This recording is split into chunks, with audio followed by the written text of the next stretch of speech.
Combien de chiffres voyez-vous à l'écran? 37, n'est-ce pas? Vous l'avez lu presque instantanément.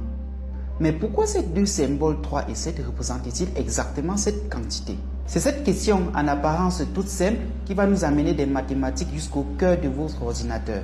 Avant d'aller plus loin dans cette capsule, un petit détour historique s'impose. Voici un nombre écrit en chiffres romains. Sauriez-vous dire sa valeur d'un coup d'œil? Probablement pas. Il s'agit en réalité de 3748. Le problème des Romains, c'est que chaque symbole a une valeur fixe, peu importe là où il se trouve.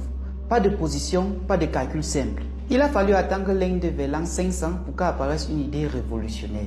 Il s'agit du zéro et aussi de la notation positionnelle. Avec seulement 10 nombres combinés selon leur position, on peut désormais écrire n'importe quel nombre, aussi grand soit-il. C'est une idée révolutionnaire. Revenons maintenant à la base, d'où viennent réellement les chiffres. Compter un par un devient vite illisible. L'idée générale, c'est de regrouper. Si deux paquets de 10 plus 3 unités isolées. Et c'est exactement ce que l'écriture 23 représente.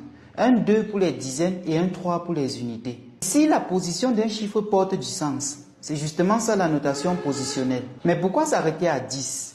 En base 10, on regroupe un paquet de 10 et chaque position vaut une puissance de 10. Les centaines, les dizaines, les unités. Rien ne nous oblige à choisir 10, on peut choisir n'importe quelle base B. Les positions valent alors des puissances de B. Dans la base B, une seule règle à retenir.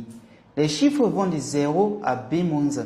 Prenez un exemple concret de 13 objets comptés en base 5. Deux paquets de 5 et 3 unités qui restent. Ce qui s'écrit 23 en base 5. Et si on vérifiait, 2 fois 5 plus 3, ça fait bien 13, n'est-ce pas? La logique est exactement la même qu'en base 10. La seule chose qui change ici, c'est tout simplement la taille des paquets. Alors pourquoi les ordinateurs utilisent-ils le binaire au juste?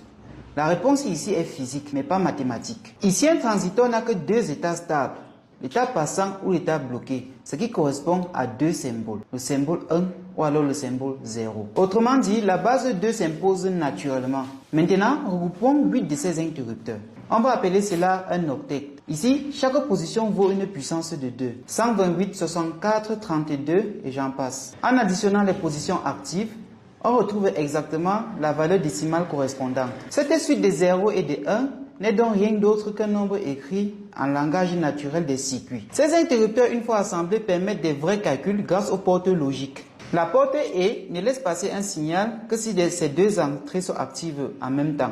La porte OU, quant à elle, s'active lorsque au moins l'une des deux entrées l'est. En combinant intelligemment ces deux portes, on construit ainsi un additionneur binaire complet. Ici, lorsque vous entrez par exemple 11 plus 6, votre circuit va calculer exactement 17.